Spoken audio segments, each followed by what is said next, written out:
Chapter 1: The First Encounter with the Strangers. In the warm embrace of a late summer day, the dense forest of Virginia was alive with the soft hum of nature. Tall trees stood like ancient guardians, their branches whispering in the gentle breeze, while the river below sparkled under the golden rays of the sun. Birds flew overhead, their calls echoing across the landscape, and the air carried the earthy scent of pine and moss, a scent that spoke of the earth's timeless wisdom. It was in this peaceful, vibrant world that Pocahontas, a young woman of the Powhatan tribe, found herself walking barefoot along a well-worn path through the forest. Her long, dark hair fluttered gently in the wind, and her movements were graceful and serene, a reflection of her deep connection to the land around her. The quiet rhythm of her steps was in tune with the pulse of nature, and for a moment she felt as though she was one with the forest itself. Pocahontas, known as Matoka by her people, had always felt a special bond with the wilderness. It was here, in the solitude of the forest, that she found peace. Her heart, wild and free like the land she called home, was content as she moved through the woods, her senses alive to the songs of the birds, the rustling of the leaves, and the soothing gurgle of the river nearby. She was at home, at one with the world. But that afternoon, something unusual stirred in the air. Pocahontas could feel a shift, a subtle but undeniable change, as though the forest itself was holding its breath. Her keen eyes scanned the horizon, her intuition telling her that something was different. She had heard whispers of strangers coming from beyond the great ocean, but it had seemed so distant, so far removed from her peaceful world. Yet now, the winds carried with them an unfamiliar scent, one that spoke of salt water, of ships, and of men who walked on land where none had walked before. It was a curious scent, unlike any she had ever known. Drawn by an inner sense of urgency, Pocahontas quickened her pace, her bare feet making little noise against the soft earth. Her heart beat a little faster, not from fear but from the unknown. What was happening? She moved toward the riverbank, where the trees began to open up and the vast expanse of water came into view. There on the horizon she saw it. There were ships, large and strange, floating on the water. Their tall masts reached into the sky like great wooden giants, and their sails were billowing in the wind, a sight so foreign to Pocahontas that she felt a sudden weight in her chest. She had seen the traders come before, but these ships were different. They were not like the canoes or simple rafts of her people. For a moment, Pocahontas stood still, watching the ships as they grew larger in her sight. Her mind raced with questions. Who were these people? What did they want? And why had they come to her peaceful land? Her fingers brushed the stone in her pouch, the one her grandmother had given her for protection. It was smooth, cool, and comforting against her skin, but she could not shake the sense that something important was about to unfold. Her people had lived for generations in harmony with the land, in balance with nature. The arrival of these strange ships threatened that balance, and Pocahontas felt both fear and curiosity stirring in her heart. She stood for a long while, staring at the ships, her breath slow and steady. It was then that she heard a sound behind her, faint at first, but growing louder. It was a sound she had not expected to hear today, the sound of footsteps. Pocahontas turned to see a figure emerging from the woods, walking with purpose yet with a calm, steady pace. The stranger was tall, his movements deliberate and confident. His clothes were unlike anything she had seen before, made of fabrics that shimmered in the sunlight, and his face was marked with a mixture of determination and curiosity. As the man approached, Pocahontas felt her heart beat just a little faster. He was different from anyone she had ever encountered, but there was something in his eyes that made her pause. His gaze was not one of conquest or violence, but one of wonder, as though he too was trying to understand the world around him. He stepped carefully, aware of the unfamiliar land, yet there was a grace to his movements, as though he was trying to blend in with the rhythm of the earth. The man stopped a few paces from Pocahontas, their eyes meeting for the first time. His blue eyes, bright and clear like the sky above, studied her with quiet interest, while hers, dark and deep like the soil of the forest, watched him with caution, yet also with a sense of curiosity. Neither of them spoke for a moment, as if the weight of the moment required time to breathe, time to understand. Pocahontas could feel the air around them thick with anticipation, a tension born of the unknown, a moment suspended between two worlds. "Who are you?" Pocahontas finally asked, her voice steady yet soft, like a whisper carried by the wind. Her words were simple, but they carried with them the gravity of centuries of tradition, of the wisdom of her people. She was not afraid, but she was cautious, for she knew that the arrival of these strangers could change everything. The man looked at her for a long while before he spoke. His voice, when it came, was low and warm like the sound of a distant drum. "My name is John Smith," he said, his words carefully chosen. "I come from a faraway land across the ocean. We seek to know more about this world, about the people who live here." Pocahontas listened closely, her heart still heavy with questions. She did not fully understand his words, but she could hear the sincerity in his tone. It was as though he too was searching for something, answers perhaps, or understanding. The silence stretched between them once more, but this time it was different. There was no fear, no tension. There was only the quiet, soft rhythm of the forest, the peaceful sound of the river, and the distant call of the birds. For a brief moment, Pocahontas felt a sense of calm wash over her. Perhaps this meeting was not an accident, perhaps it was meant to be. She did not know what the future would hold, but she knew that the journey she was about to take would be one that would forever change her, just as it would change the world around her. And so, as the sun began to dip below the horizon, casting the forest in a golden light, Pocahontas stood there, in the presence of this stranger from another world, waiting for the next chapter of her life to begin. Chapter 2: The Meeting of Worlds. As the days passed after Pocahontas' first encounter with the stranger from across the ocean, a quiet anticipation filled the air. The world she had always known, full of familiar sights and sounds, was now tinged with the unfamiliar, like a soft ripple breaking the still surface of a pond. In the time before the sun rose high above the trees and cast its golden glow across the land, Pocahontas would often stand by the river, her feet dipped in the cool water, her thoughts adrift like the gentle flow of the current. She had not seen John Smith again, though she could feel his presence lingering in the quiet spaces between her breaths, like a distant echo of something important that had just begun. The forest, the river, and the sky above, all seemed to speak to her in ways they never had before. The birds sang their songs, but now they felt like words, words she had not yet learned how to understand. The wind, which once carried only the scent of the earth, now whispered of something new, something far away. In the days that followed, Pocahontas' people began to notice the strange visitors from across the sea. The tall ships, like great floating giants, continued to sit on the water, their masts swaying gently with the rhythm of the breeze. The men aboard them were unlike any her people had seen before. They were pale-skinned, with strange clothes and accents, and they moved with a sense of purpose that seemed foreign to the land that Pocahontas knew so well. Yet there was something about them that did not feel entirely threatening. There was a quiet, almost gentle curiosity in their eyes, as if they too were trying to understand this new world they had found.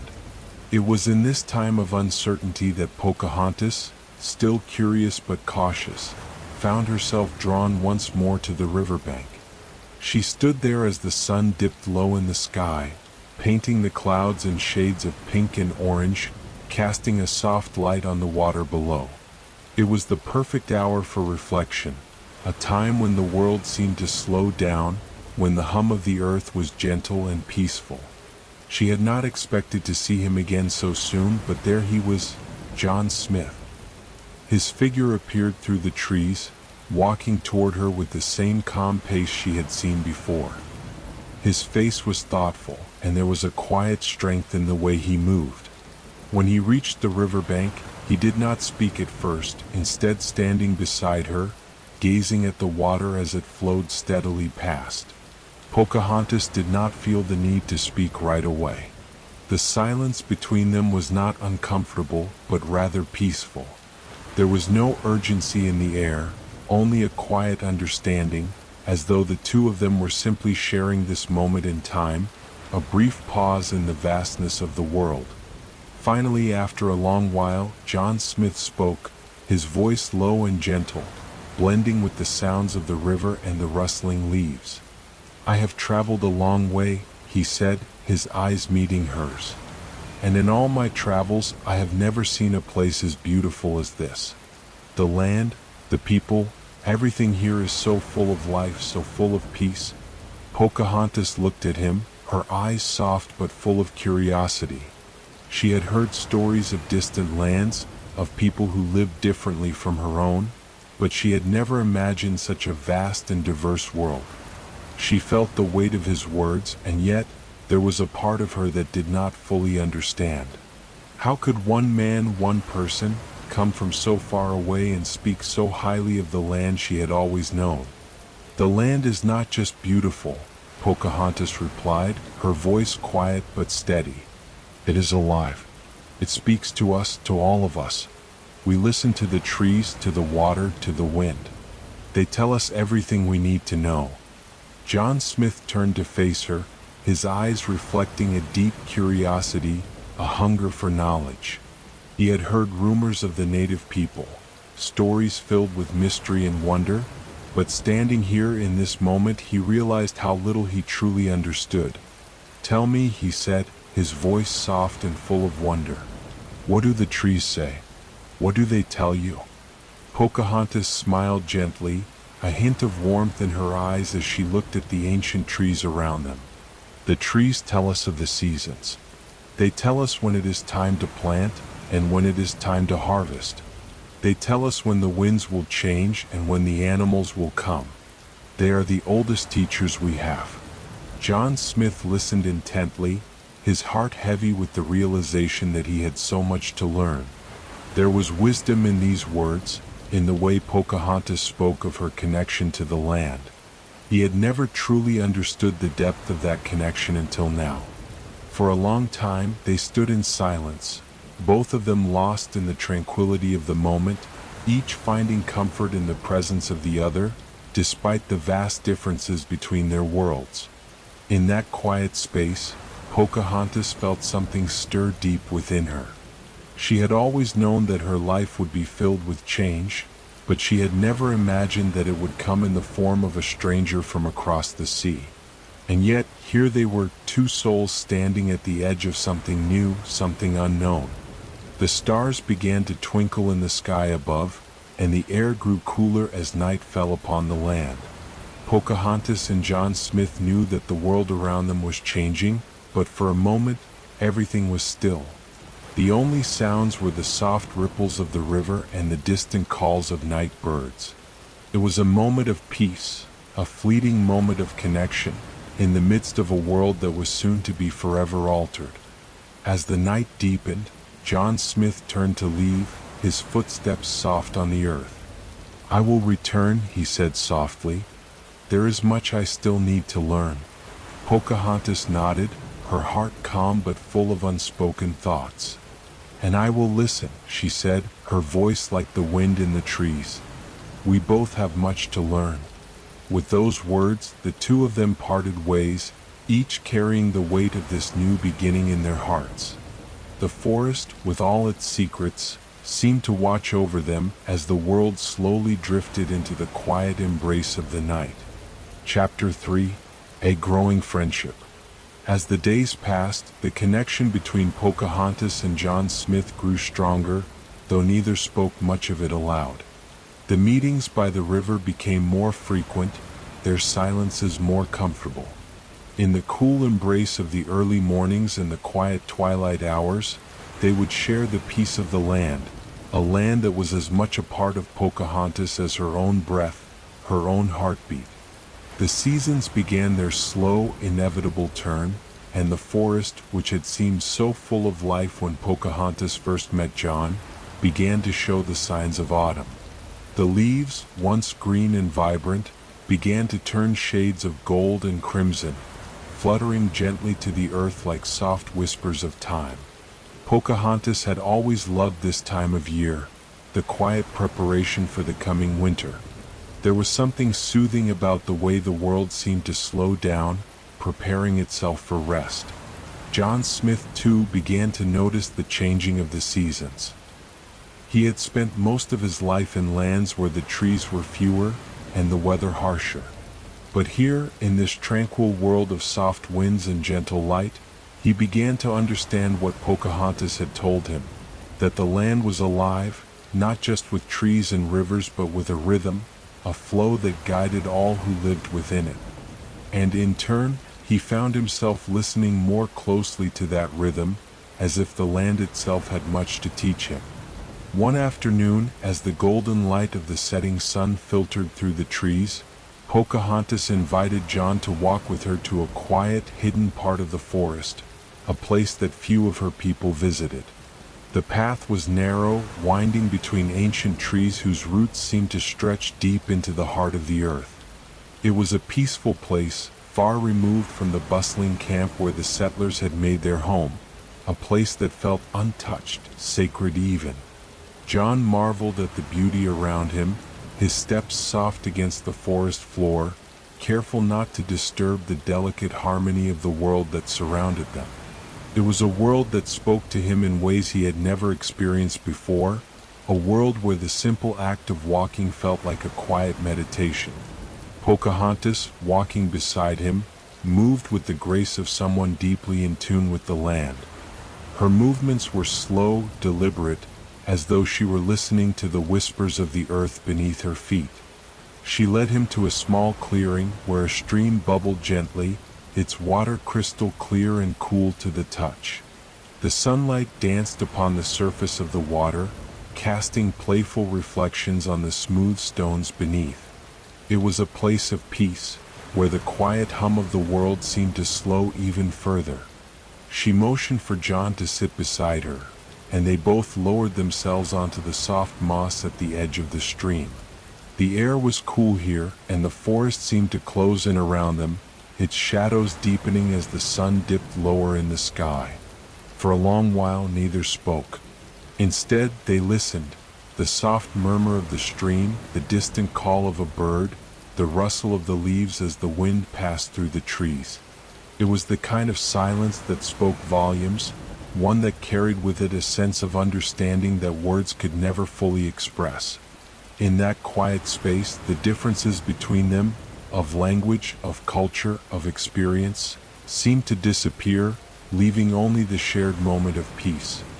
Finally, after what seemed like an eternity in that gentle silence, John spoke, his voice soft, his words coming slowly, as though he were unsure of how to express the thoughts that had been growing in his mind. "I've seen so much in my travels, but none of it has been like this," he said, his gaze fixed on the water. "The land, it's alive here. The people too. I can feel it in my bones, in the air itself." Pocahontas smiled, her eyes reflecting the gentle flow of the stream. "It is alive," she said, her voice soft but sure. "Everything is connected here, the trees, the animals, the rivers, the sky. It all speaks to us in its own way. We listen and we learn." John nodded, his mind drifting over her words.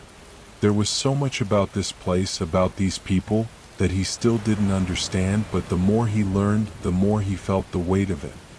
He had come to this land thinking he was bringing something new, something to be shared. But now, with every passing day, he realized how much he had to learn, how much he had yet to discover. As the afternoon waned and the first stars began to twinkle in the sky, Pocahontas stood and motioned for him to follow. "We should return before the night falls completely," she said. "The forest is safest when the light still lingers, and the animals are most active when the night comes." They made their way back along the narrow path, their steps in sync, their movements quiet and respectful of the world around them. The air had grown cooler, and the shadows of the trees stretched long across the forest floor. The night seemed to settle over them like a blanket, soft and peaceful. When they returned to the camp, the fire had already been lit, and the soft glow of the flames cast flickering shadows on the faces of Pocahontas' people. The sound of laughter, of conversation, filled the air, but it was different now. It felt less like an intrusion into the quiet of the world, and more like a gentle harmony between the land and its people. John Smith stood by the fire for a moment, watching the people around him, the warmth of the flames contrasting with the coolness of the night air. He had been in many places before, seen many things, but nothing had felt quite like this. Nothing had felt as if it was meant to be. And as he stood there, he realized that this land, these people, had something that he had been searching for all along. A connection, a peace, a quiet understanding that went beyond words, beyond actions. It was a peace that lived in the land, in the water, in the air, and in the hearts of the people who called it home. Pocahontas, standing beside him, looked up at the stars, her face calm and serene. "You will learn," she said softly, as though reading his thoughts. "In time you will understand. And when you do, you will know that you are not just here to take. You are here to give too." John Smith turned to her, his heart full, his thoughts heavy with the weight of her words. "I will try," he said quietly. "I will try to understand." And as the fire crackled and the night deepened around them, they both knew that the path ahead was still uncertain. But in that moment, there was a sense of peace, quiet, calm, and full of hope for what was to come. Chapter 4: The Quiet Exchange. As the days grew shorter and the air cooler, the tension between the settlers and the Powhatan people began to rise. While Pocahontas and John Smith continued to meet, their encounters remained a place of peace amidst the growing storm. The world around them was changing, slowly, subtly. The forest still whispered its ancient stories, but now there was an undercurrent of unease, a sense that something was shifting. Pocahontas, ever attuned to the flow of the world around her, could feel it. Her people too noticed it. There were murmurs in the village, a shift in the way the elders spoke when they gathered by the fire at night. The settlers, with their strange ways, their hunger for more land, were becoming harder to ignore. The land itself seemed to sigh under the weight of it all. But Pocahontas did not let the tension break the serenity of her walks through the forest. Every day she would take her quiet journey, feeling the warmth of the earth beneath her feet and listening to the wind as it rustled the leaves. The world still felt vast and beautiful to her, and in those moments she sought to hold on to that peace, as though it were a fragile thing that needed to be cherished. John Smith too found solace in these moments. In the forest, away from the settlers' camp, he was able to breathe more freely. The rigid structure of their world, the demands for supplies, the hunger for territory, seemed far away in the soft embrace of the trees. Here, with Pocahontas, he found a sense of calm that eluded him in his everyday life. One afternoon, as the sun began to dip low on the horizon, casting long shadows across the forest floor, John met Pocahontas by the stream once again. The water flowed gently, its quiet murmur a soft song that seemed to carry away the weight of the world. The golden light of the setting sun filtered through the branches above, casting a warm glow over everything, as if the world itself were trying to reassure them that, despite the growing tensions, peace was still possible. Pocahontas was already there, sitting on the same moss-covered rock by the water. Her eyes were closed, her face turned toward the sky as she breathed in the crisp autumn air. There was a softness in her, a calmness that seemed to settle over the land like a blanket. The world seemed to pause, to hold its breath in that moment. John stepped forward, careful not to disturb the quiet.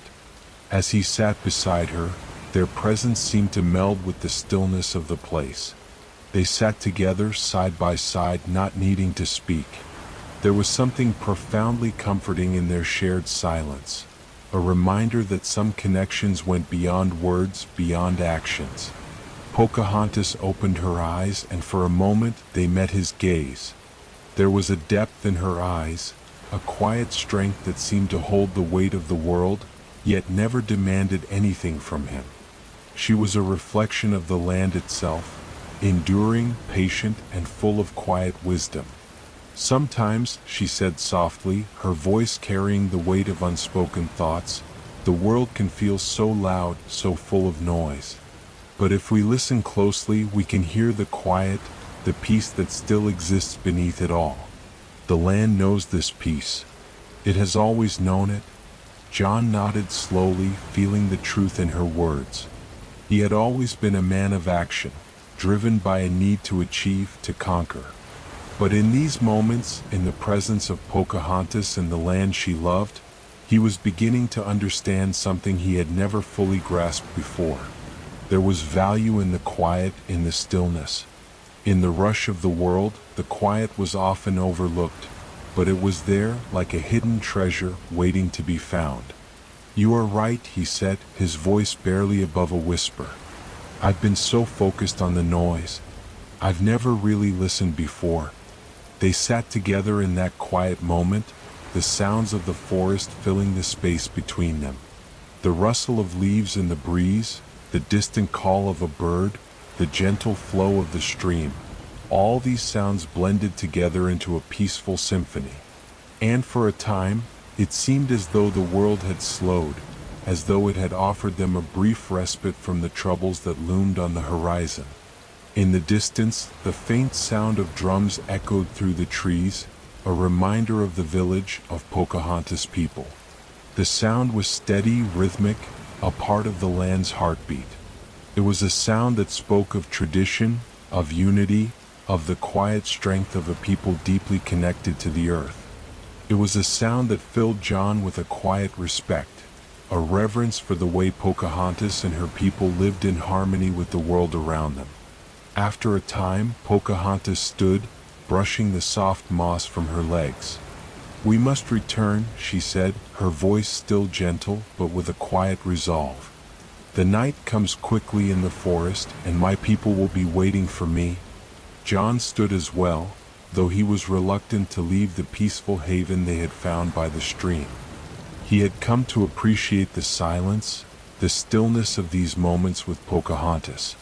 There was something deeply restorative in them, something that made him feel as though he were finding a part of himself that had been lost in the clamor of the world. They walked back together through the forest, their steps slow and easy, in sync with the rhythm of the world around them. The forest seemed to welcome them back, its shadows stretching long in the fading light, the scent of the earth rich and comforting. The peace of the place lingered, like a soft melody in the air, and for a moment, it felt as though time itself had slowed down just for them. When they reached the edge of the forest, where the fires of the village flickered in the distance, John stopped for a moment. He turned to Pocahontas, his eyes filled with gratitude, though he knew words could never fully express what he felt. "Thank you," he said softly, his voice full of quiet sincerity, "for showing me this peace, for helping me see it." Pocahontas smiled, her eyes reflecting the last light of the day. "It is not I who show you the peace," she said. "It is the land itself. It has always been here, waiting for those who are ready to listen." With those words, she turned and walked back toward her people, leaving John standing at the edge of the forest. As he watched her disappear into the shadows, he felt something stir inside him, something he couldn't quite name but knew was there. It was a feeling of understanding, of connection, that went beyond the noise of the world. And as the night fell around him, John Smith stood in the quiet, listening to the soft sounds of the forest, knowing that he had found something precious, a peace that was timeless, a peace that lived in the land, in the water, in the wind, and in the hearts of those who listened. Chapter 5. A moment of reflection. The sun had just begun to set, casting the world in hues of soft gold and lavender. Pocahontas walked ahead, her steps light on the soft earth, her gaze distant, as though she were listening to a song only she could hear. John Smith trailed behind her, the weight of the world on his shoulders, yet in her presence that weight seemed to lessen. There was something in the stillness of the forest, in the peacefulness that surrounded them, that gave him a fleeting sense of calm. The forest was alive with the gentle rustling of leaves, the quiet chirp of crickets, and the occasional call of a distant bird. As they ventured deeper into the woods, the noise of the village faded into the background, replaced by the natural rhythm of the land. Pocahontas led the way, her movements graceful and assured, as though she knew every stone and every stream by heart. John followed, trying to mirror her fluidity, though his thoughts were still tangled with the concerns of the day. "Do you ever wonder," Pocahontas began, her voice soft but steady, "how the world will change, how the future will unfold?" John paused for a moment, considering her question. He had spent most of his life thinking of the future, planning for what was to come, always seeking the next goal, the next challenge. But now, in this moment, surrounded by the tranquility of the forest, the question felt different. It felt deeper. It felt like a question not just about what was to come, but about the journey itself. "I think about it often," he replied quietly. "The future is something I've always strived to shape. But lately I feel like I'm just drifting along with it rather than controlling it." Pocahontas turned to him, her eyes calm and thoughtful. "Perhaps," she said slowly, "the future is not something we control. Perhaps it is something we move through, just like the river. We cannot stop its flow, but we can choose how we navigate it." John looked at her, surprised by the depth of her words. He had always been taught to fight for what he wanted, to forge his path with determination. But in Pocahontas' eyes he saw a different kind of strength, a quiet strength. It was not in the rushing of the river, but in the stillness, in the ability to flow with the current. "It's a strange thought," he said, his voice soft, "but I think I understand what you mean." They continued their walk in silence, the peace of the forest wrapping around them like a comforting blanket. John's mind was still busy, still trying to untangle the complexities of his world, but Pocahontas' words had planted a seed of something new within him. Maybe peace didn't have to come from control. Maybe it could come from acceptance, from allowing life to flow as it would, from being present in each moment, no matter how uncertain it might seem. They reached a clearing where the soft light of the setting sun illuminated a small pond, its surface smooth and still, like a mirror reflecting the sky. Pocahontas walked to the edge of the water and knelt, dipping her fingers into the cool surface.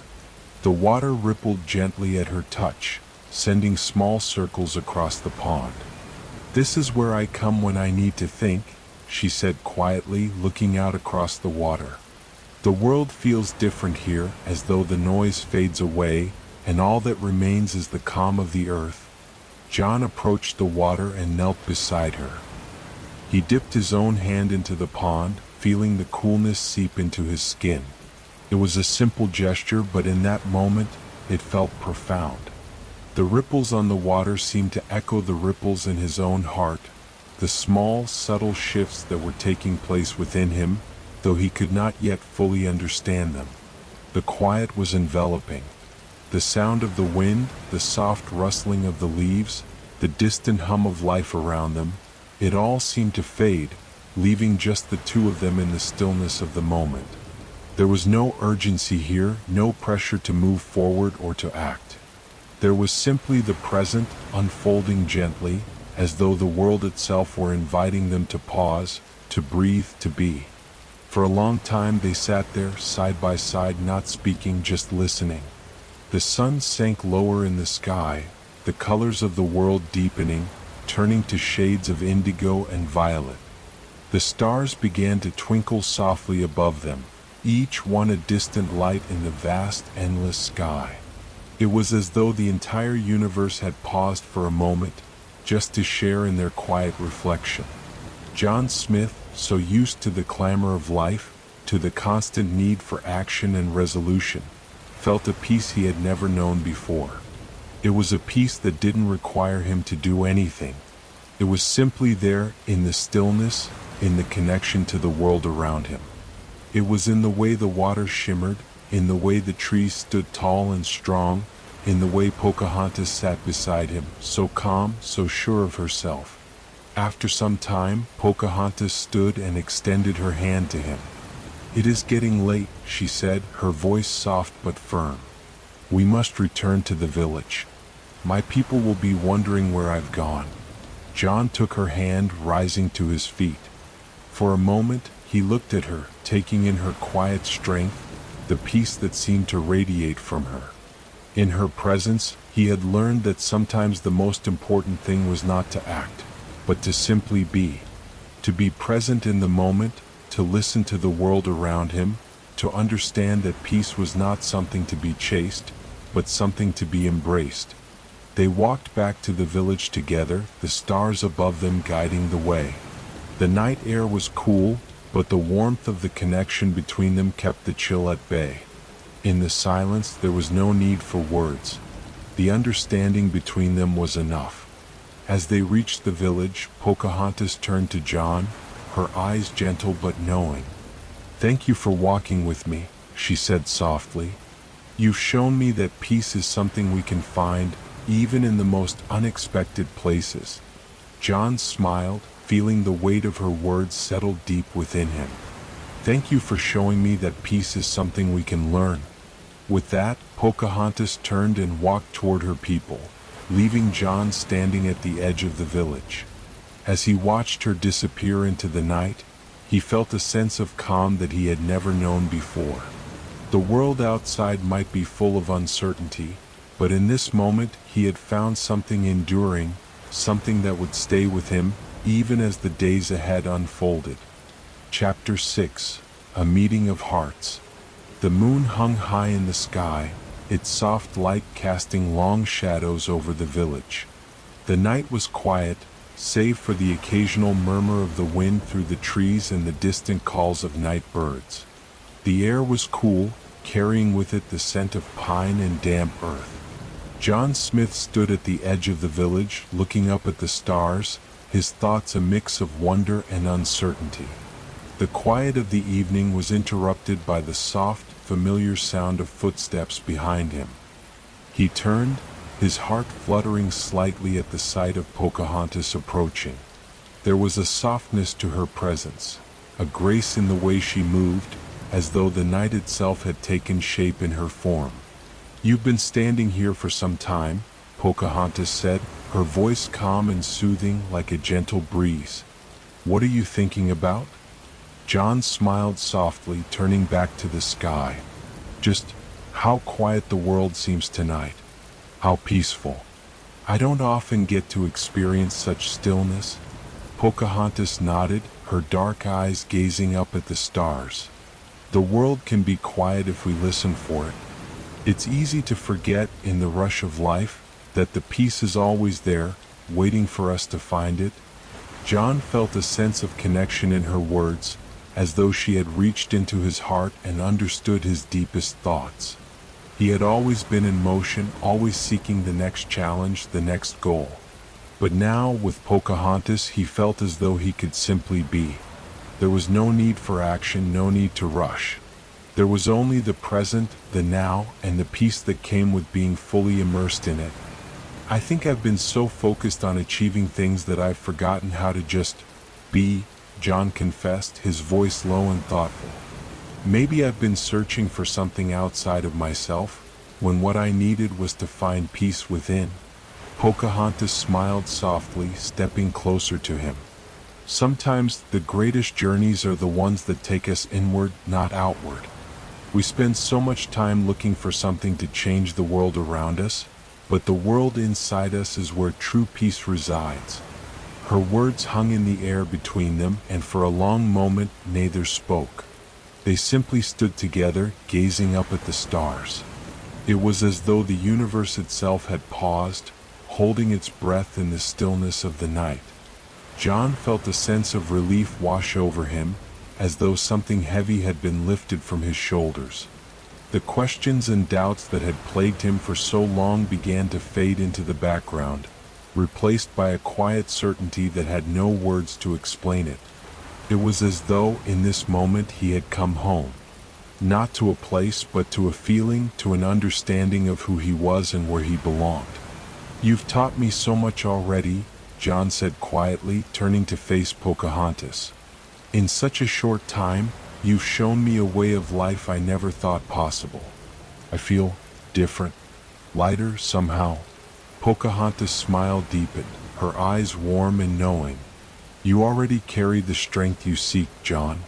It has always been within you. Sometimes we just need to learn how to listen to it."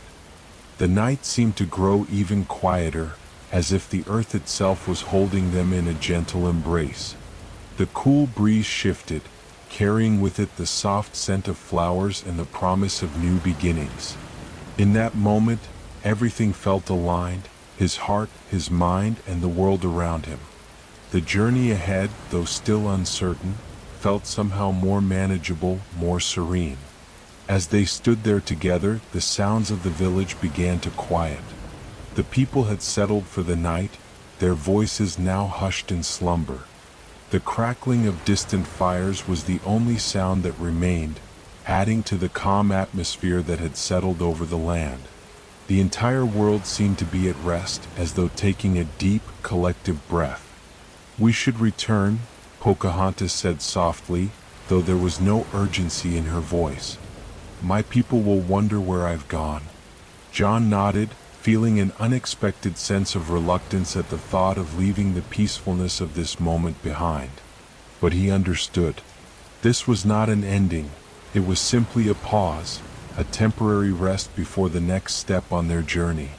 As they walked back toward the village, side by side, there was a quiet understanding between them. They didn't need to speak to share it.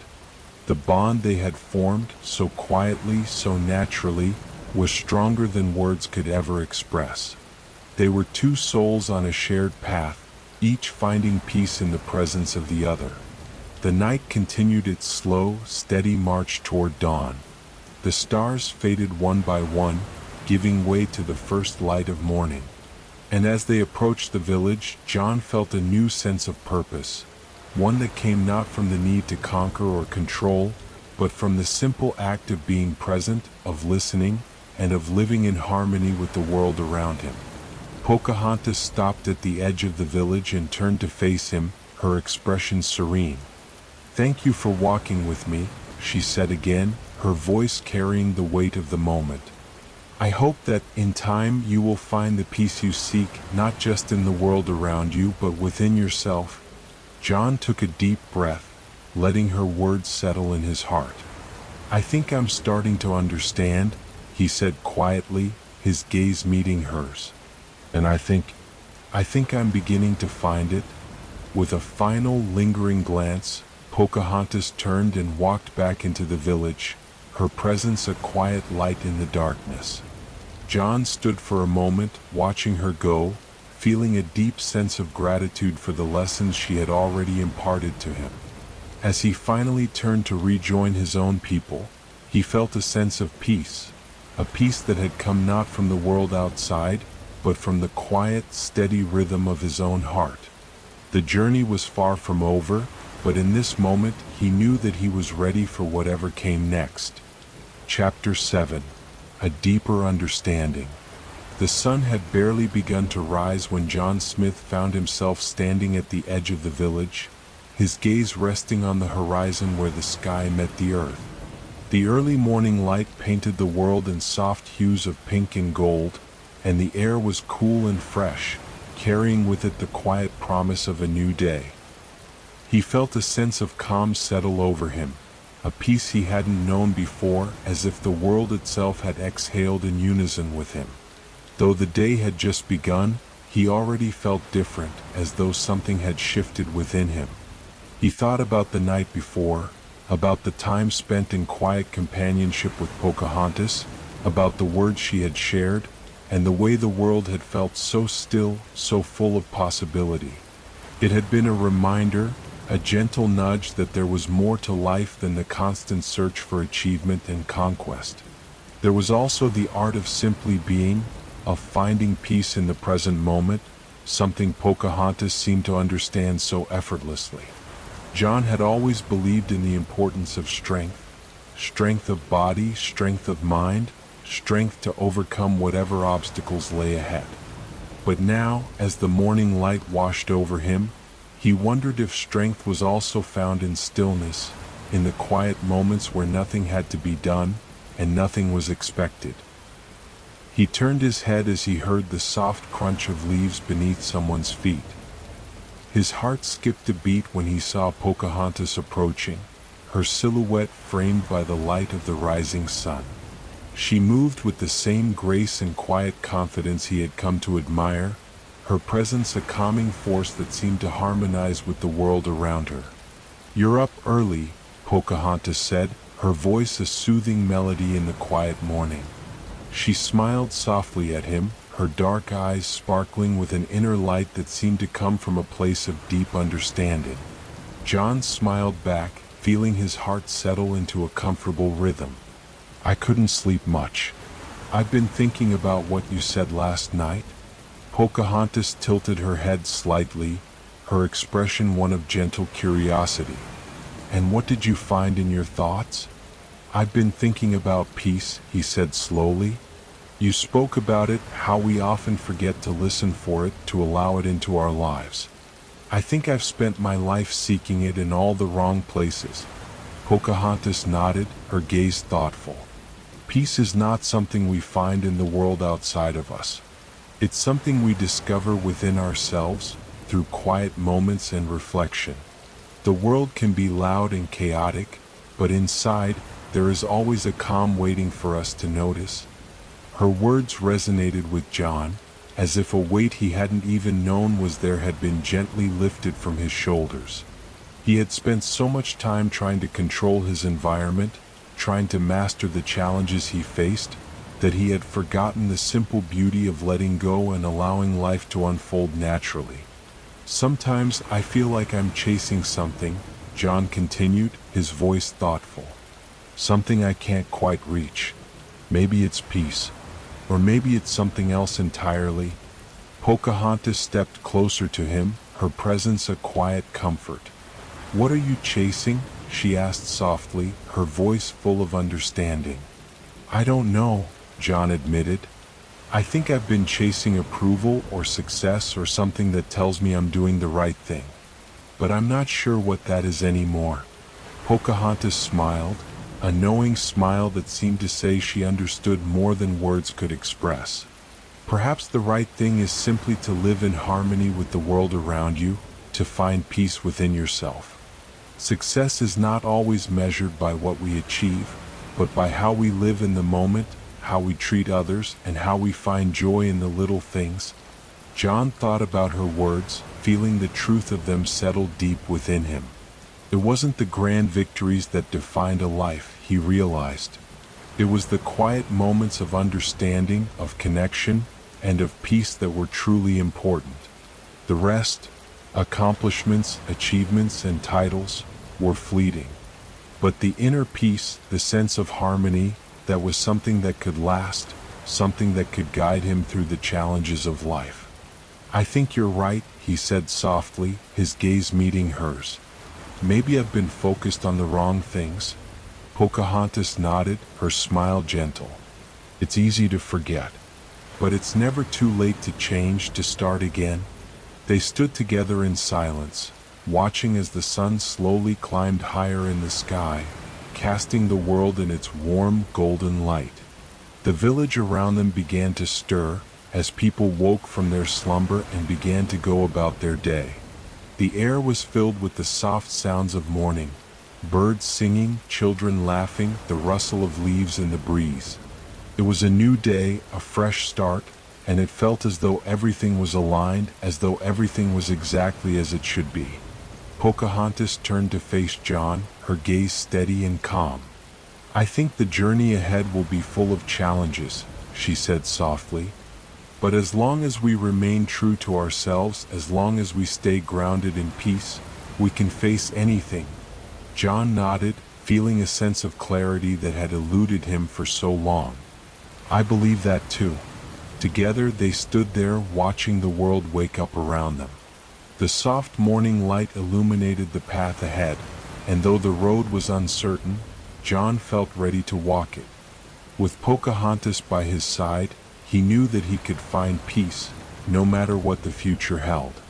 And as the day stretched before them, he realized that this was the beginning of something much bigger than he had ever imagined. A journey not just through the world, but through his own heart. Chapter 8. The Rhythm of the Earth. The days seemed to pass slowly, each one blending into the next like the gentle ebb and flow of the river that ran through the village. John Smith found himself waking each morning with a sense of quiet anticipation, his heart calm but full of questions that he was slowly beginning to answer. Pocahontas had opened his eyes to a world he had never truly seen before, one of connection, harmony, and quiet moments of reflection. Every time they spoke, her words left an impression on him, like the soft footprints of someone walking on sand. They were gentle but lasting, each one planting a seed in his mind. She had taught him the value of stillness, of listening to the rhythms of the earth and the pulse of life that could be found in every moment. It was a wisdom that resonated deeply within him, and with every passing day he felt more at peace with himself and with the world around him. On this particular morning, John rose early as he had done in recent days. The cool breeze carried with it the scent of pine and wildflowers, and the first light of day stretched across the sky in soft, golden hues. The village was still quiet, the only sound the gentle rustling of leaves in the trees. He had come to treasure these early hours, when the world was still asleep, and he could sit alone with his thoughts. As he walked toward the edge of the forest, he thought about the journey ahead. There was still so much to learn, so much to understand. But for the first time in a long while, he didn't feel rushed. He didn't feel the need to force things to happen. The peace Pocahontas had shown him was beginning to sink in, and he found himself embracing it more with each passing day.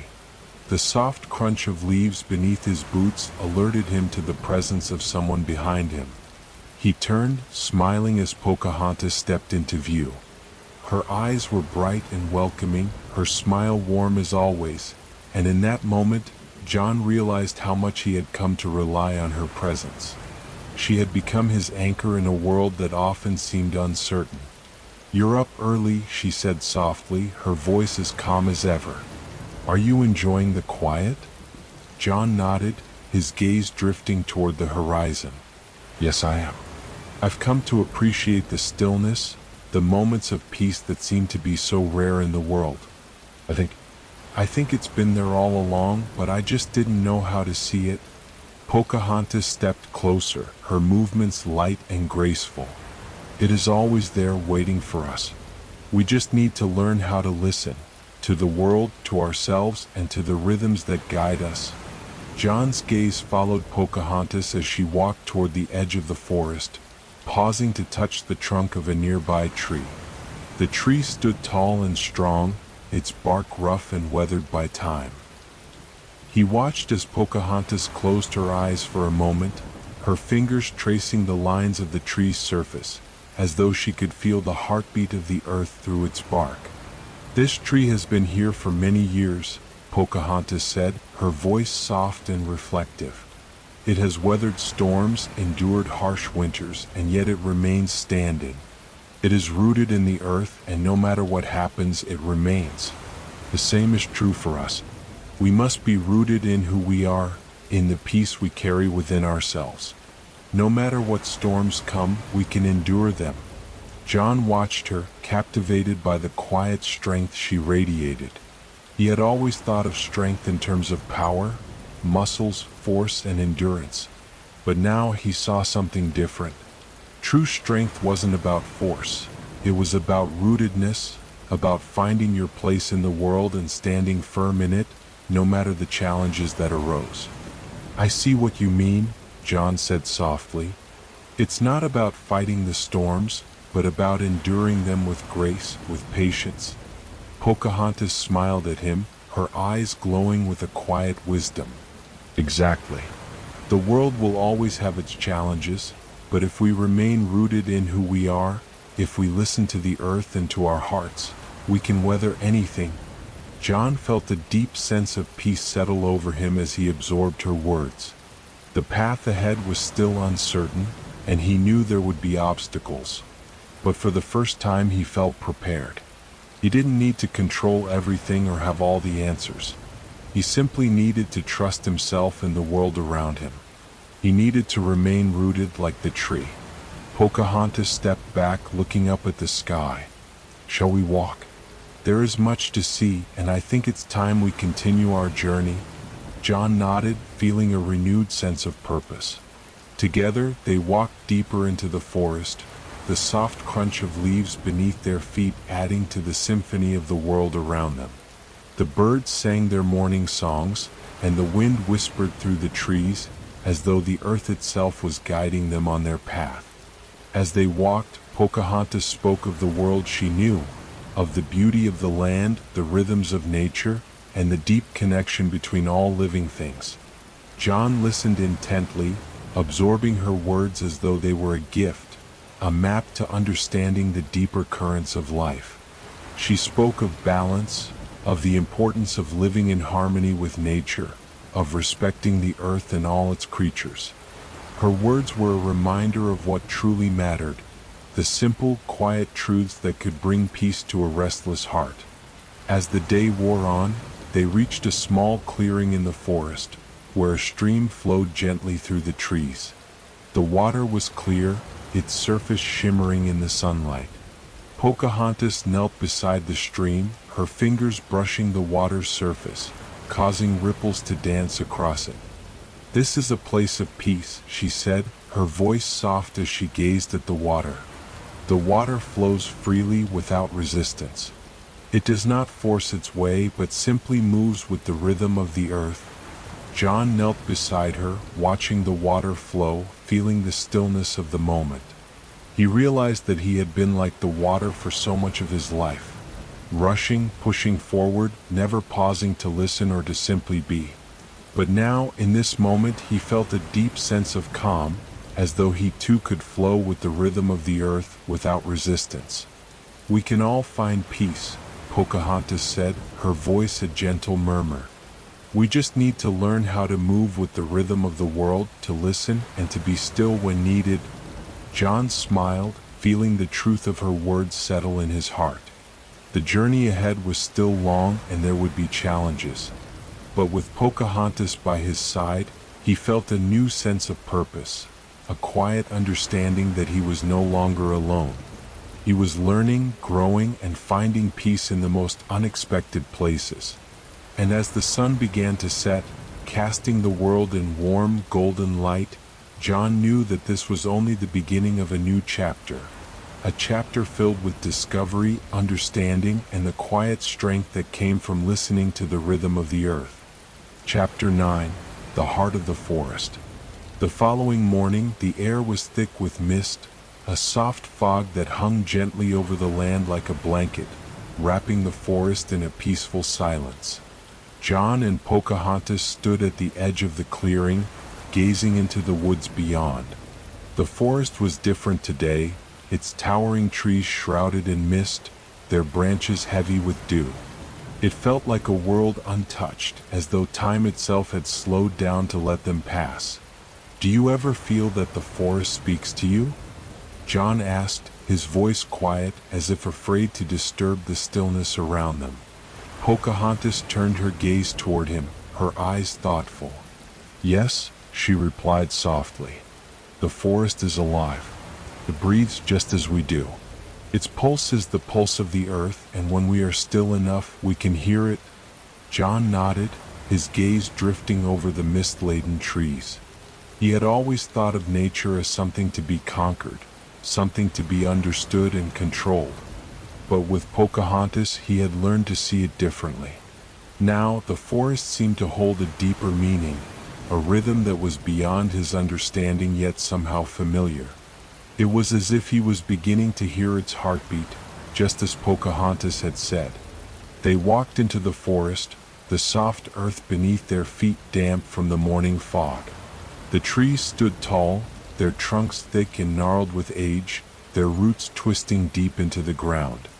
As they ventured deeper, the forest seemed to embrace them, the branches above creating a canopy that filtered the sunlight into soft, dappled patterns on the forest floor. John felt a strange sense of belonging here, as though the forest was welcoming him, guiding him deeper into its heart. He had spent so much of his life in cities, surrounded by the noise of people, the hustle of progress. But here, in the quiet of the woods, he felt a sense of peace he had never known before. Pocahontas led the way, her movements fluid and graceful, her bare feet barely making a sound as they glided across the forest floor. She seemed to move in perfect harmony with the earth, her connection to nature so deep that it felt as though she was one with it. John watched her, mesmerized by the way she moved through the forest, her eyes bright with understanding and wisdom. "How do you do it?" he asked, his voice soft. "How do you move through the world with such peace?" Pocahontas stopped for a moment, turning to face him. There was a quiet strength in her gaze, an understanding that seemed to transcend words. "It is not about moving through the world," she said. "It is about being with it. We are not separate from nature, John. We are a part of it. When we stop fighting against it, when we learn to listen to its rhythms, we can find peace." John thought about her words as they continued walking. The forest seemed to respond to their presence, the birds singing in the trees, the wind whispering through the leaves, and the earth beneath their feet steady and sure. It was as though the forest itself was alive, a living, breathing entity that welcomed them into its fold. As they reached a small stream, Pocahontas crouched down to dip her hands into the water, her fingers grazing the surface. The water was clear and cold, its gentle flow sparkling in the light that filtered through the mist. "This stream has been here for centuries," she said softly. "It flows without asking for anything in return. It gives life to everything around it, but it does not demand anything. It simply is." John knelt beside her, his eyes fixed on the water. The stream was so clear, so pure, that he could see every stone beneath its surface, the small fish darting between them.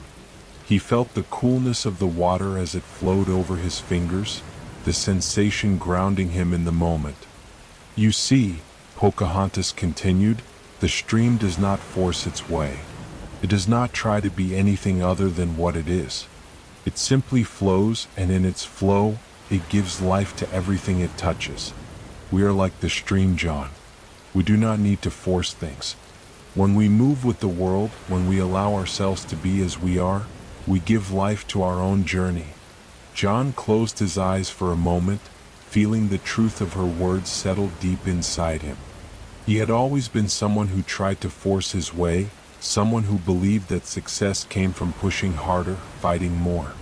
But Pocahontas had shown him that true peace came from surrender, from letting go of the need to control everything and simply allowing life to flow.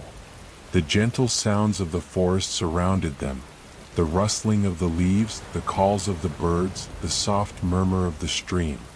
It was as if the entire world was holding its breath, waiting for them to find the stillness within themselves.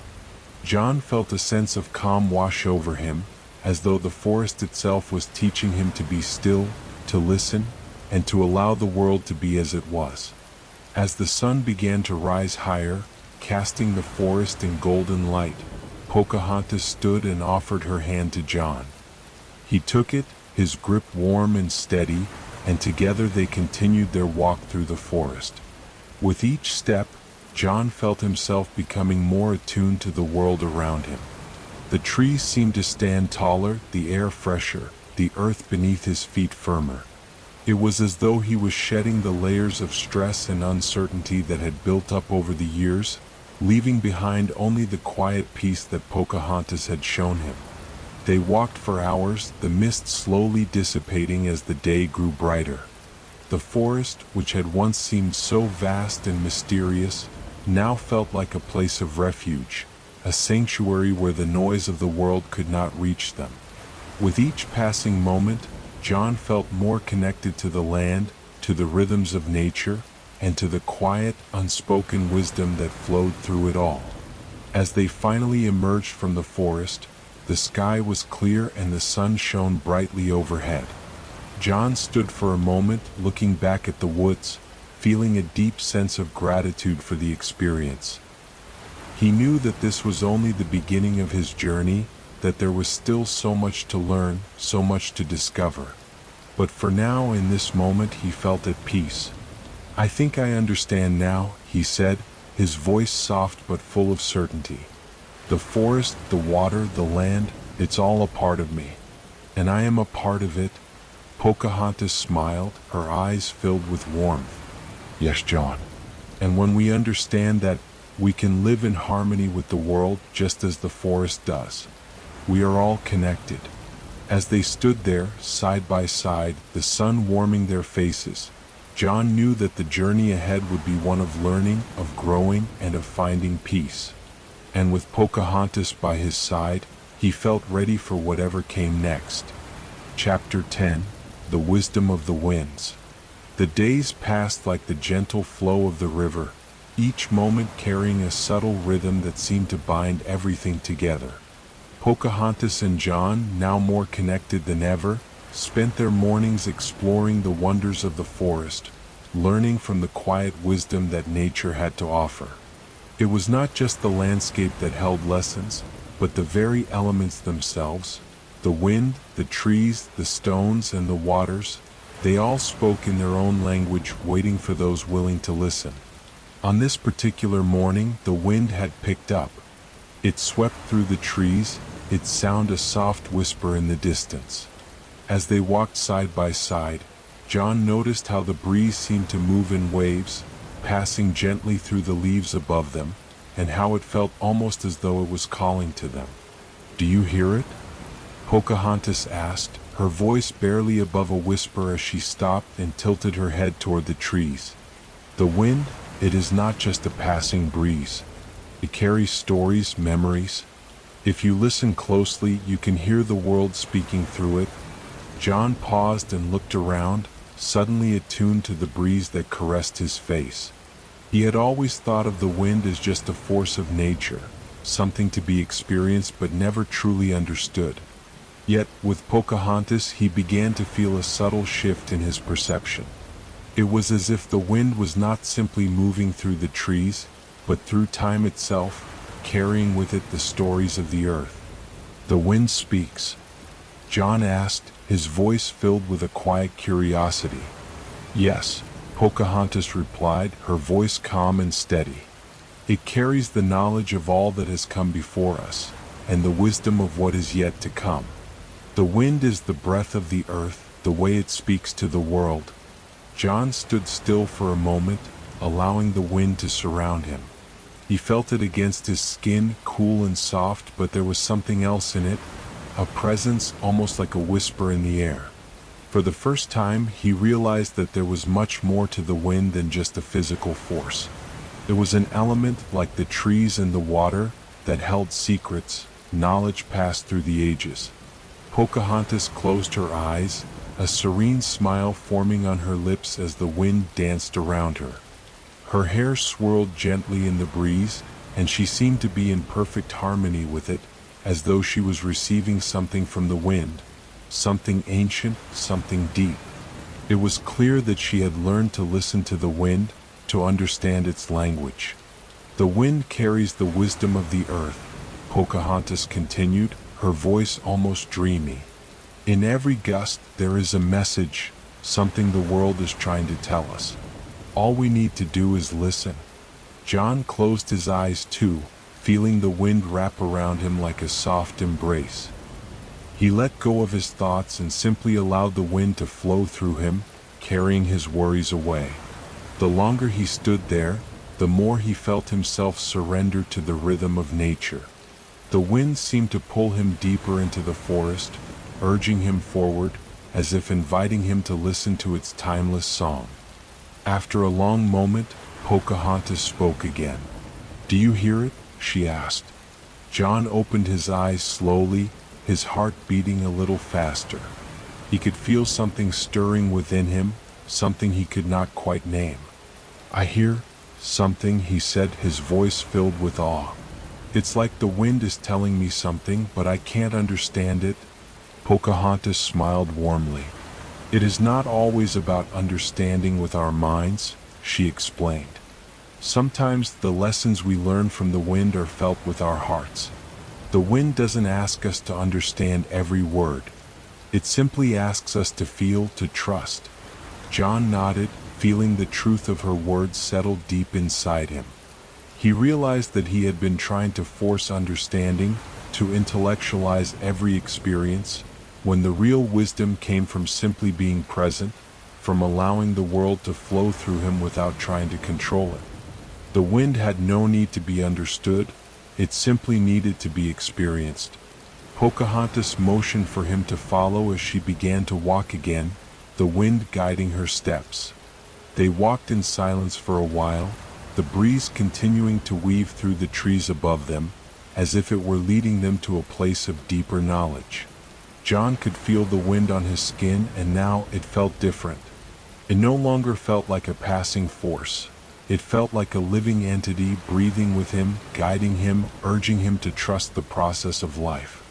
As they walked deeper into the forest, the sound of the wind grew stronger. It howled softly through the branches, its voice becoming more insistent, as if it was sharing a secret. Pocahontas paused and held up her hand, signaling for John to stop.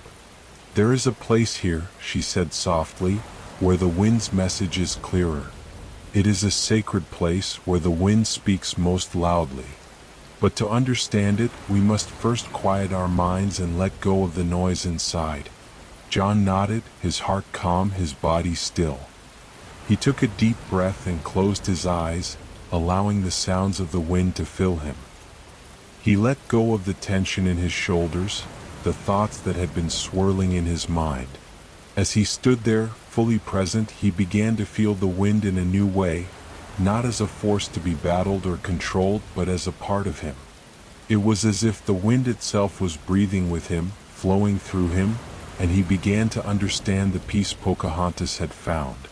After a while, Pocahontas spoke again. "The wind carries us just as it carries the leaves. It teaches us to surrender, to trust that we are always being guided." John opened his eyes, and for the first time he truly understood. He no longer needed to fight against the currents of life. Like the wind, he could flow with it, trusting that it would carry him to where he needed to be. In that moment, he felt an overwhelming sense of peace. They stood together in the forest, surrounded by the rustling of leaves and the whispering of the wind. John knew that his journey was far from over, but he felt ready now, more than ever, to walk it with an open heart. As long as he listened to the wind, to the whispers of the earth, he knew he would never be lost. Chapter 11: The Gift of Silence. The forest, now familiar, had become a sanctuary for Pocahontas and John. The quiet beauty of it enveloped them as they wandered through the thick, peaceful woods.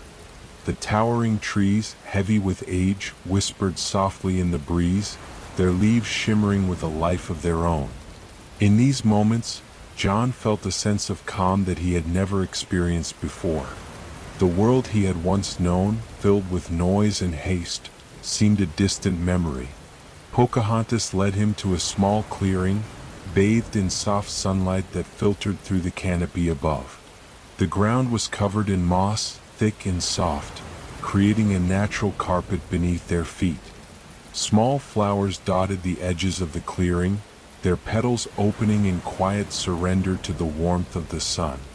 It was a place untouched by time, as if the earth itself had gifted this space to them, offering a moment of peace and reflection. Without speaking, Pocahontas gestured for John to sit beside her on a large rock near the edge of the clearing. He obeyed, feeling the weight of his body sink into the cool stone. The air around them was still, save for the soft rustle of leaves in the wind.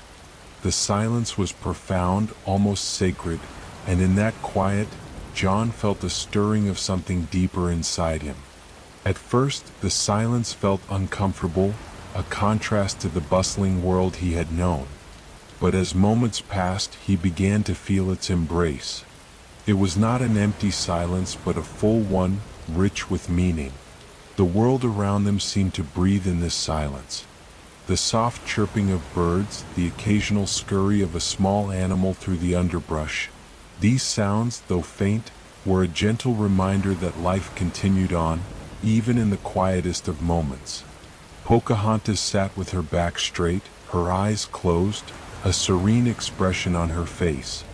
She seemed completely at ease in the stillness, as if she were part of it, her very presence woven into the fabric of the earth. John, however, found his mind racing.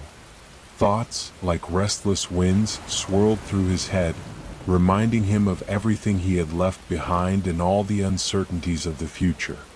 But as he sat there, the quietness of the forest began to have its effect. Slowly, his thoughts began to settle, like leaves drifting gently down to the earth. Pocahontas opened her eyes and turned to look at him. Her gaze was soft but knowing, as though she had felt his restless energy and was gently guiding him toward the calm. She didn't speak at first, and John appreciated the silence. There was something comforting in her quiet presence, as though she didn't need to say anything to make him feel understood. Her mere being, in harmony with the world, spoke volumes. Finally, after a long moment, Pocahontas spoke, her voice a calm murmur that blended with the stillness of the forest. "The world often speaks in silence, John," she said. "It is in these moments that we truly hear. Not with our ears, but with our hearts." John looked at her, a question forming in his mind. "How do you hear with your heart?" She smiled gently, a knowing smile that seemed to come from a place deep within her. "When we quiet the noise of the world around us, we can hear the whispers of the earth. We hear the lessons the trees have learned, the stories the winds carry. We hear the rhythm of life itself. In silence there is understanding. In silence there is connection." John felt a ripple of something in his chest, a sensation like a warm glow spreading outward. He had heard the wisdom in her words before, but today in this place, with the wind moving gently through the trees and the earth firm beneath him, the meaning seemed clearer. He had spent his life seeking answers, always moving, always searching. But now, for the first time, he understood that the answers weren't something to be found in the rush of life. They were already here in the silence. The forest around them seemed to come alive in the stillness. He could hear the rustling of the leaves, but this time, it felt like a conversation. He could hear the deep hum of the earth beneath him, steady and constant. He could feel the gentle sway of the trees, their branches moving with the wind as if they were speaking to one another. It was a language that didn't require words, a language that could only be felt. Pocahontas rose slowly, moving with the fluid grace of someone who belonged entirely to this place. She stepped lightly across the mossy ground, her bare feet barely making a sound. John watched her with quiet admiration. She moved as though she were a part of the earth, as though the land had chosen her to walk upon it, guiding her with every step. Without a word, she offered her hand to him. John hesitated for a moment before reaching out and taking it. Her touch was warm, grounding, and as their hands connected, he felt a new sense of unity, a feeling of belonging to the world around them. It was as if, for a brief moment, the boundaries between them, between human and nature, between self and other, disappeared. They were simply two beings walking together through the same world, sharing the same breath, the same pulse. Together they walked slowly through the clearing, their footsteps soft and steady. As they moved, John could feel a profound sense of peace filling him, something that had eluded him for so long. It was in the silence, in the stillness, that he had finally found a deeper understanding, not just of the world around him, but of himself. The earth had given him the gift of quiet, and in that quiet he had found connection, not just with Pocahontas, but with the entire world. As they continued walking, Pocahontas spoke again, her voice soft but clear.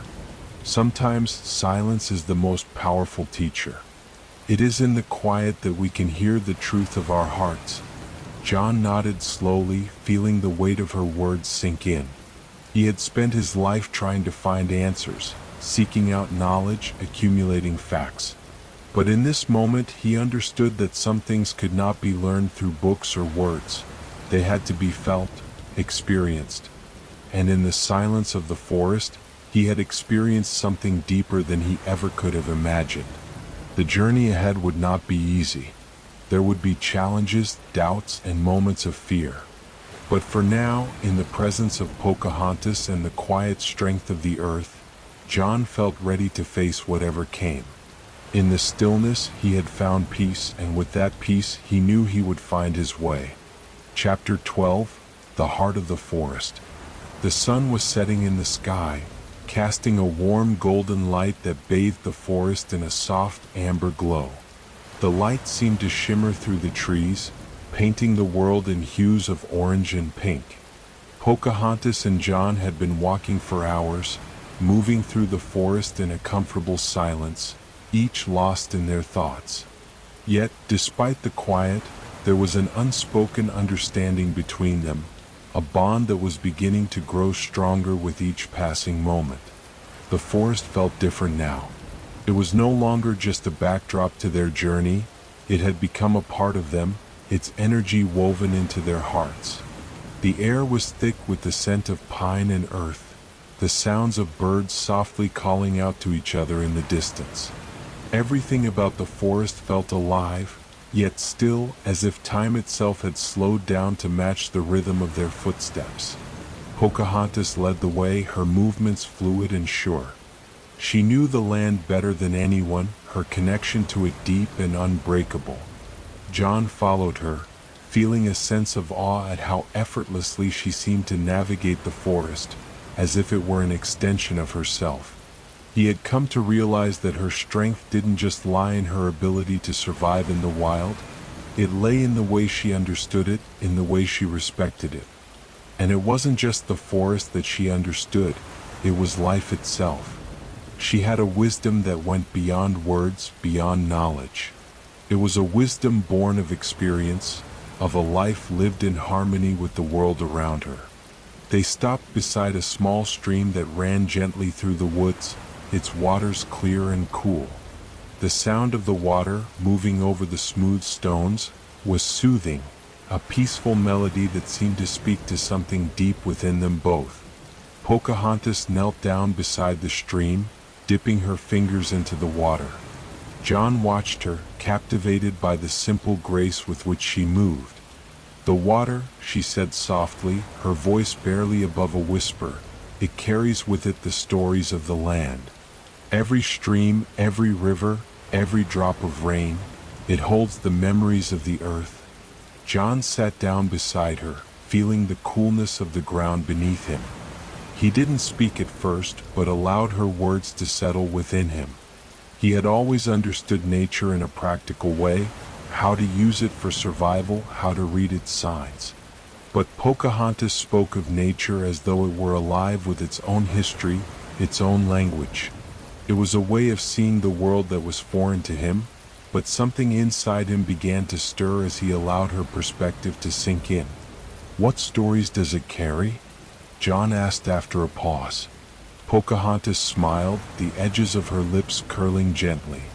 "Stories of the land, stories of the people who have walked it, stories of the animals who roam it. Every part of the earth holds a memory. The trees, the stones, the rivers, they are all part of a greater story." John felt a deep sense of wonder as he listened to her. He had never thought of the world in such a way.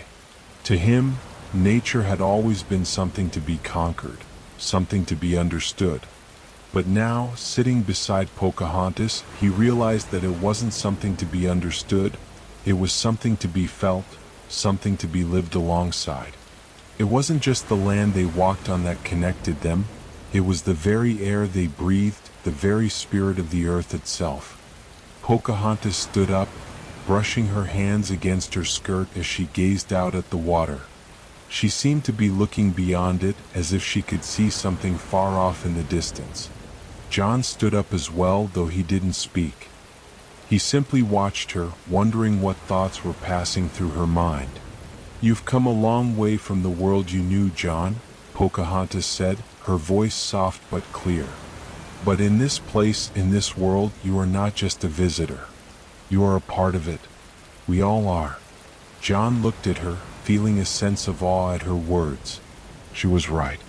He had come from a world so different from this one, a world where people had built cities and industries, where nature was something to be tamed.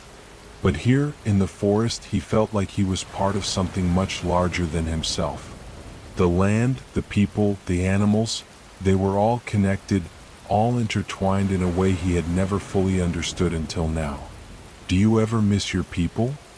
John asked, his voice low, as if the question itself was a delicate thing.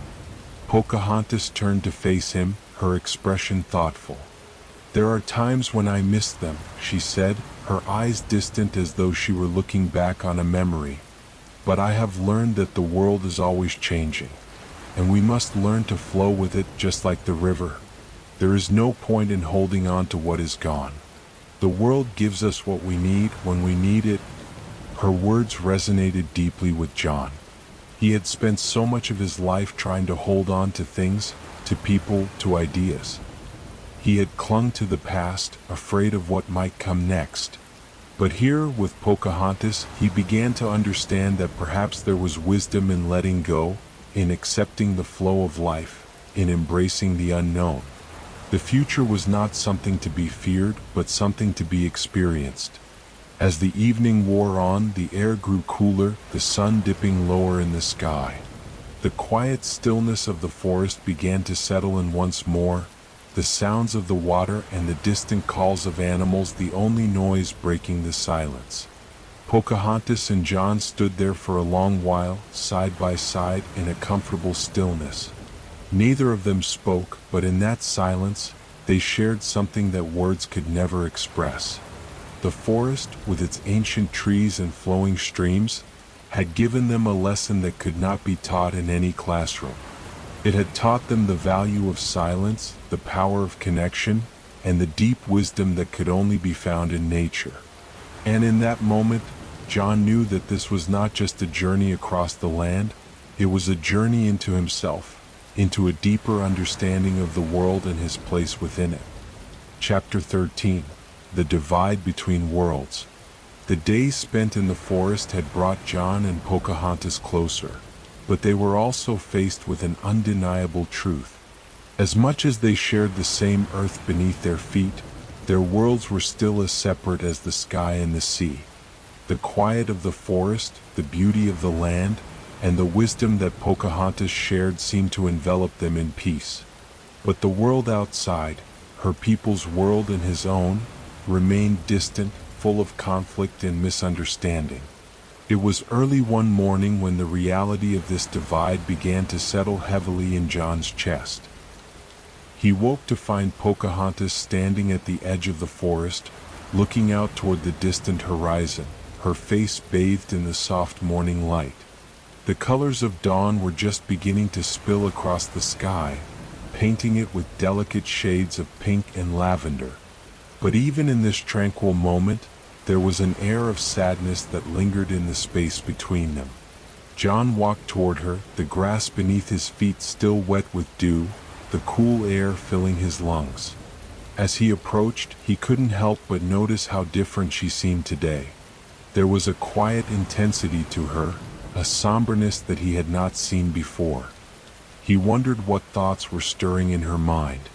"You're up early," John said, his voice soft as he came to stand beside her. Pocahontas glanced at him, offering a small smile, though it didn't quite reach her eyes. "The world wakes early here," she replied, her voice like the sound of the breeze moving through the trees. "There are lessons to be learned before the day fully begins." John looked out at the vast expanse of land before them. The forest stretched endlessly toward the horizon, and beyond that, the river wound its way through the land, disappearing into the distance. The beauty was undeniable, but so was the weight of what lay ahead. He could feel the tension in the air, the unspoken truths that hung between them. "I've been thinking," John began slowly, his words carrying the weight of uncertainty, "about our people. About the world you come from, and the one I come from." Pocahontas turned to face him fully, her eyes soft yet filled with an understanding that only she could offer. "I know the difference between your world and mine. And I know the struggle it causes, the way our worlds can never seem to meet." John nodded, his gaze turning inward. He had thought often of the conflict between the English settlers and the Powhatan people, but it was in these quiet moments with Pocahontas that he felt the full depth of it. She had shown him her world, the beauty of the land, and the wisdom of her people. Yet he couldn't shake the feeling that the world he had come from, where people sought to conquer and claim, to build and control, was threatening all that she held dear. "You see, Pocahontas," John continued, "the people I left behind, the ones who came with me, they think that what they're doing is right. They think they're building something better. But I don't know anymore. I don't know if they understand what they're doing to this land, to your people." Pocahontas listened closely, her gaze unwavering. She knew that John's heart was conflicted.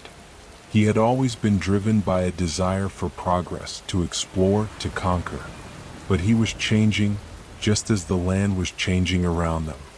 She understood this change. She had seen it in herself, in her people. The struggle between the old ways and the new. "The truth is, John," Pocahontas said softly, "we are all connected. The people you come from and the people I come from, they are not so different. We all want to survive. We all want to protect what we love. But sometimes our fear makes us blind to the other's truth." Her words hung in the air, each one carefully chosen, yet carrying the weight of a lifetime of understanding. The truth she spoke was a deep one that could not be solved with a simple solution. The world they lived in was filled with complexities that no one person could untangle on their own. It was a world that required patience, understanding, and, above all, a willingness to listen. John felt a stirring in his heart. He had always been taught that his people were justified in their actions, that they had the right to claim this land, to take what they needed. But standing here with Pocahontas by his side, he began to question everything he had known. He saw the land through her eyes now, not as a place to be controlled, but as a living, breathing entity, one that had its own rhythm, its own heart. "We are so different," John whispered, almost to himself. "But at the same time, I feel like I'm starting to understand you. I'm starting to understand what you've been trying to tell me." Pocahontas smiled, though it was bittersweet. "Understanding takes time," she said. "It takes patience. But the most important lesson is this: we must learn to listen not just with our ears but with our hearts." For a long while they stood together in silence, watching as the morning light bathed the world in gold. The sounds of the forest filled the quiet, the rustling of leaves, the chirping of birds, the distant hum of the river. In that moment there was no need for words. They both understood, in a way that transcended language, that the world they knew was changing. And perhaps with time they could help change it together. But for now they were just two souls standing side by side in the vastness of the land, letting the beauty of the world wash over them, silently acknowledging the divide between their worlds, yet choosing to believe in the possibility of a bridge. As the day began to unfold, John and Pocahontas began to walk back into the forest, moving together not as two separate people, but as two hearts that had found a common rhythm, a quiet understanding of what it meant to belong to the land, to each other, and to the future that lay ahead. Chapter 14. The Path Ahead. As the days drifted by, the quiet moments between John and Pocahontas became more frequent. The forest, which had once seemed so vast and unknowable to him, now felt like a second home. Each tree, each flowing stream, each patch of soft earth beneath his feet seemed to tell a story, one that Pocahontas had whispered to him in the language of the wind and the rustling leaves. Yet, as peaceful as these days were, there was an undercurrent of tension that neither could ignore. The world outside their secluded haven continued to press in on them, with decisions that had to be made, decisions that, no matter how much they wished otherwise, would determine the path of their futures. It was late one evening when Pocahontas and John sat beside the river, watching the reflection of the moon ripple across its surface. The air was cool, a gentle breeze carrying the scent of pine and earth, mingling with the distant sound of the river's song. The sky above them was a deep indigo, sprinkled with stars that seemed to speak of a time long ago, a time before the world became so divided. John turned his gaze from the water to Pocahontas, her profile illuminated by the soft glow of the moon. He had come to know the quiet strength in her, a strength that wasn't loud or brash, but steady, like the river they watched, flowing no matter the obstacles in its way. "You've taught me so much," John said, his voice low but filled with sincerity. "About the land, about your people, about what it means to live in harmony with the world." Pocahontas smiled, a smile that seemed to carry the weight of everything she had lived through. "I have only shown you what has always been here, John," she said softly. "It was not I who taught, but the land itself. We have always been a part of it. The earth, the sky, the river, they all have their lessons for those who are willing to listen." John nodded, the words she spoke settling deeply within him. He had always been a man of action, of progress. But now, sitting beside Pocahontas, he realized that there was so much more to learn, so much more to understand. And the greatest lesson of all was that true progress didn't come from conquering or claiming. It came from listening, from growing alongside the world instead of against it. "Your people are so wise," John continued, his eyes still on the moonlit river. "They understand the rhythms of nature, the balance of life. It's something we've lost in my world. We've become so focused on what we can take, we forget that the world also has a right to give." Pocahontas looked at him then, her eyes reflecting the quiet depth of the moment. "We are all connected," she said softly. "The trees, the animals, the people, they are all part of the same story. When we forget that, when we stop listening, we lose the harmony that sustains us." The silence between them deepened, and for a time, they were content to simply be. The sound of the river, the whisper of the wind, the soft rustling of the leaves in the trees, all of it felt like a lullaby, the world itself singing them into a peaceful understanding.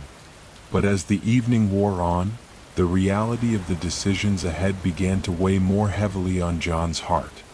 He had come to care for Pocahontas in a way that was deeper than anything he had ever known. Her wisdom, her gentleness, her courage, they had all become a part of him. Yet he also understood that their worlds were not the same.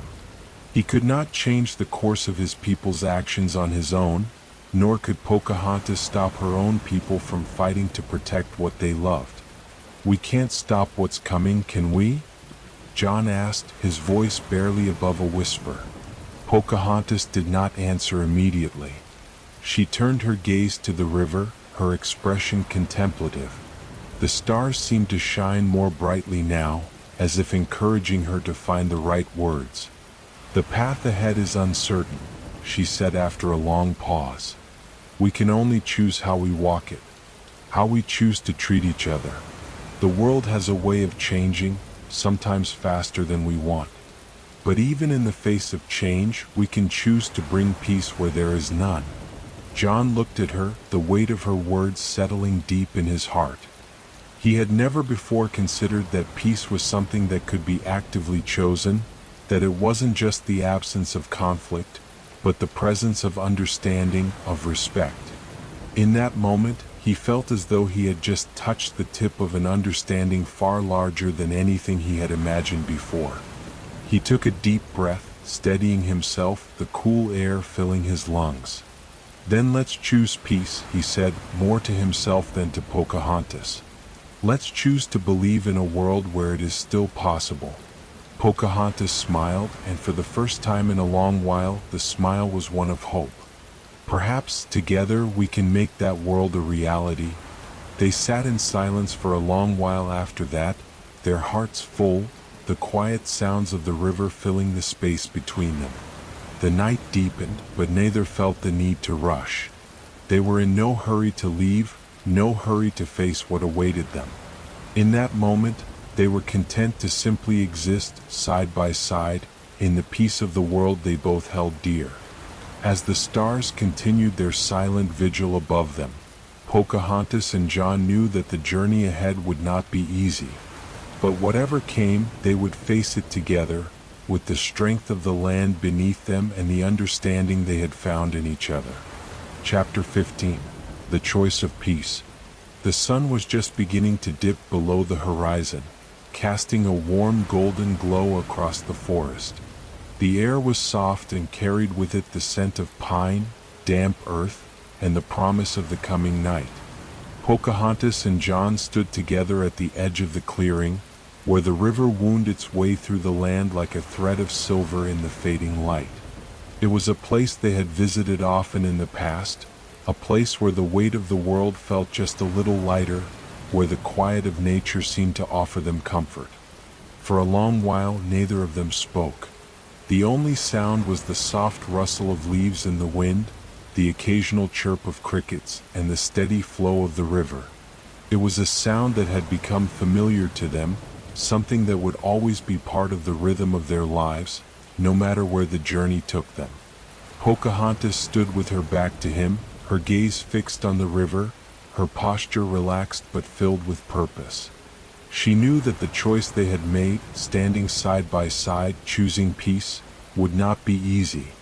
It was a path filled with uncertainty and fear, but also one that held the potential for something more profound than either of them had imagined.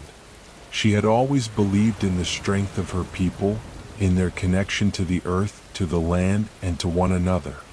But now she was learning to believe in something greater, the possibility of harmony between two very different worlds. John had spent much of his time reflecting on their conversations, on the things Pocahontas had shown him and taught him. He had come to understand that true strength wasn't about power or domination. It was about the quiet courage to stand for what was right, to listen, to learn, and to grow. His world was one of conflict, of colonization and conquest, but Pocahontas had shown him a different way, a way of understanding, of respecting the land, and most importantly, of respecting each other. Together, they had learned that peace was not something that could be imposed from the outside. It was something that had to come from within, from the heart. And though the road ahead was uncertain, though they both knew that their people would have to make hard choices, they had already begun to change the way they saw the world. The true lesson was in the small acts of kindness, the willingness to listen, and the ability to see beyond the barriers that had kept them apart for so long. "John," Pocahontas said, her voice soft but steady, breaking the silence between them. "I've been thinking about the future, about the choices that lie ahead for us, for our people. It's not just about us. It's about what we can do for those who come after us." John looked at her, his expression thoughtful. He had known this moment was coming, had known that the decisions they made would have far-reaching consequences. But in the stillness of the evening, with Pocahontas beside him, he felt a sense of clarity he hadn't known before. "I know," he said quietly, "and I'm ready, whatever it takes." Pocahontas turned to face him then, her eyes filled with a quiet strength. "We can't do it alone," she said. "We'll need to bring our people together, show them that peace is worth fighting for. It won't be easy and it won't happen quickly. But we can start now, with the small things. With each of us taking the first step." John nodded, his heart full as he looked at her. He had always believed that peace was an abstract idea, something that could only be dreamed of. But now, standing beside Pocahontas, he knew that it was not a distant hope. It was a tangible, real thing that they could work toward, one step at a time. Together, they turned and began to walk slowly toward the clearing where the smoke of a campfire curled into the sky, where the sound of voices could be heard, where their people awaited them. The firelight flickered and danced, casting shadows on the ground, as though the flames themselves were beckoning them toward a new beginning. As they walked, their hands brushed briefly, and for a moment the world around them seemed to pause. There was no rush, no hurry. In this moment, they had everything they needed: the peace of the forest, the strength of their connection, and the hope that, no matter what the future held, they had made the choice to walk toward it together. The camp was quiet, and as they approached, the faces of their people turned toward them, each of them waiting for the decision to be made, for the path to be chosen. And as Pocahontas and John stood before them, they did not speak of war or conflict. They did not speak of the divisions that had kept them apart for so long. Instead, they spoke of unity, of understanding, and of the possibility that even in a world filled with struggle, peace was still within reach. "This is not the end," Pocahontas said, her voice carrying to all who were gathered around the fire. "This is only the beginning. We must choose to walk this path together, to listen, to understand, and to build a future that honors both our people." John stood beside her, his gaze meeting hers, and for the first time, he felt the weight of everything they had learned and everything they had yet to do. But in that moment, he also felt a quiet certainty that together they could make a difference. And so, as the stars above them continued their silent watch, Pocahontas and John knew that they had made their choice, not just for themselves, but for their people and for the generations that would follow. And in the quiet of that night, under the vast, eternal sky, they took the first step toward a future of peace. Thank you for joining us for tonight's story. If you enjoyed this relaxing journey, please give us a like, subscribe to the channel, and let us know in the comments what stories you'd like to hear next. Sweet dreams, and see you again soon for more bedtime stories to help you unwind and drift into peaceful sleep.